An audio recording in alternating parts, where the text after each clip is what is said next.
just ask you something, Bob? One of the things that was a theme from this morning and is a theme for the day, really, is looking into the future and seeing what's coming in and preparing for it, really. How does your company do that? We wouldn't say, I wouldn't say that we're at the bleeding edge because we're such a big company. We tend to have very proven technology coming into the business. So we, to use that expression that I used earlier, we wouldn't be going out on the skinny branches with unproven technology. But at the same time, we use the same sources as a lot of other Fortune 100, Fortune 500 companies. And that would be things like Gartner and Forrester and all of these things to say, here are the emerging technologies.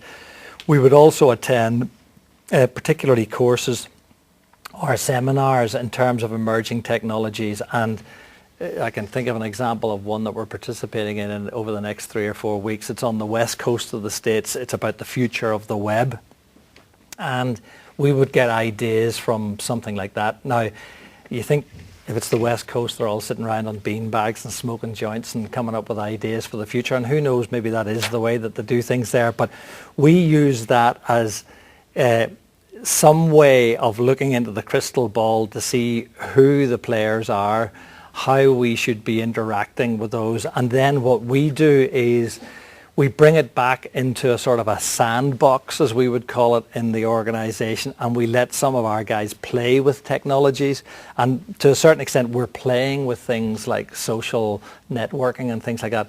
How can you make something like Facebook and Twitter and LinkedIn and various other things work for you as an organization? And sometimes you have to scratch your head a lot, try and figure out ways of doing it. But one of the ways that we did it, and this is something that probably we will collaborate with the colleges in the future. We did an internal thing which we called App Attack, which is develop some mobile apps. Just take a weekend, do whatever you need to do, but come up with some good ideas for applications, and the winner will get a cash prize. In this case, I think we were giving out something like £2,500 of a cash prize for the winner.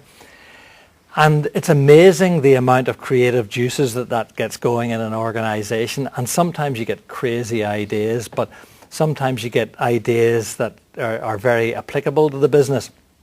Now, how we would like to lengthen something like that is there's a group of programmers in Northern Ireland that meet, and they're all mobile application guys who tend to be the pointy-headed guys, and these are the real nerds, if you like, who are getting into developing mobile applications. Now, I don't mean to demean them. These are exactly the sort of people that we want to plug into, the Generation Y folks who understand Facebook and have lived with it for the last 10 years. And we're trying to figure out, can they come up with ideas for us as a business, that applications that we could use or whatever. So I think probably our next step is to engage with that group, and there's a group of people in Northern Ireland who meet called Code for Pizza, and they meet, I think it's every 2 weeks or something like that, and they literally, somebody buys the pizza every week and they all get together and say, look at what I'm doing and can you help me out with this, and somebody else does the same thing. And they don't really do it for commercial gain. They do it just to increase their skills and to become, if you like, more nerdified as the time goes on. But the beauty of that is that we're hooking into those Generation Y people, and we're seeing it as they see it, because that is the future as far as we're concerned. Now, that's on one side of it. That's the social networking, all of the applications. There are emerging sensible technologies, if you like, on the other side of the shop, which would be the next greatest database or operating system or whatever it happens to be. And now we would tend to use the various analysts and consultants as far as that's concerned, and then we wait until it's pretty much proven technology before we'll dive in as far as that's concerned, because we've got so much invested in 40-year-old COBOL code. It's very hard for us to change from things like that. So what we do is we put the mobile layers on the front end of it, but the engine room's still pretty much mainframe and COBOL. I don't know if that answered your question, but I maybe got a bit off track there along the way, but I thought I'd made a few points that were relevant along the way. Sorry, question at the back. I work in a college too, not one of the things you mentioned, and it's great to hear all the good words you're saying about colleges. obviously you've got quite a big business, and that engagement with BMC is fairly productive and easy to manage for a big business. A big challenge that the colleges have is engaging with SMEs. And I'm just wondering, before you leave, if you have any thoughts or ideas or suggestions on that. The issue, I suppose, with SMEs, taking on one employee is a big decision for an SME. And investing in training and things like that. So if I'm an SME, and I was an SME because I had a business for probably 20 years or something like that, and started as an SME and became, well, technically I was an SME. We employed about 40 or 50 people at the end of the day, but that's still SME territory and EC speak. You tend to look at the business in terms of skinning it down and saying, right, well, why should I invest in training for people? I should go out and get the right people. Or you try and make sure that the people you hire in the business are very flexible and can play a number of roles within the organisation. But I do remember even in those days, the point was made to me, I would say, we can't afford to spend all this money on training and all the rest of it. And then somebody said to me, yes, but what price? Ignorance. And that did kind of strike a chord with me that, you do have to make investments somewhere along the way. And that's why I think one of the ways forward is to look at it collectively, not look at it as one SME requires 1 day a week or half a day a week to train somebody in such and such a technology.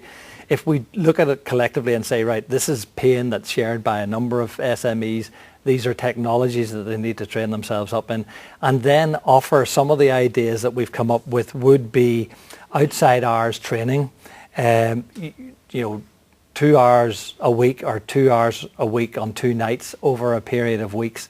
That would be supported in a lot of cases by government funding, and getting people, if you like, to say you're therefore not necessarily losing the employee, but they're volunteering to up their CV, and that's part of the issue, I suppose, for SMEs, because they look at it. If I train these people, they become more marketable. They're going to hold me to ransom, or else they'll get a job somewhere else. So that's part of it, and you have to put yourself in the position of an SME in that respect. But I think if you choose the people wisely, if you get them to understand that they're making an investment in their people, it's going to have a long-term downstream effect on their business. And yes, they might have to pay them more, but they're going to get 50% more out of the people at the end of the day. I think we need to do a bit more selling on that point of view. And I think if we can get that collective going and get a whole lot of people getting up and telling the war stories and saying this is how it helped us as a business, and particularly in technology, a year, 2 years in technology business is like a lifetime. The technologies can move so quickly. I mean, who'd have thought that you would be looking at the internet on one of these things 10 or 15 years ago? Who'd have thought that you'd be shopping on one of those things? I went to a meeting this morning and I forgot my notes, and I was reading the minutes of the last meeting on my iPhone as the meeting was going on. You just wouldn't have comprehended that those things existed. Plus, I think we also need to push the innovation aspect of it. If they keep up to speed with the technologies, they can apply those innovations to the business, and therefore the business is hopefully going to be ahead of the wave as opposed to being behind the wave, which an awful lot of SMEs potentially are.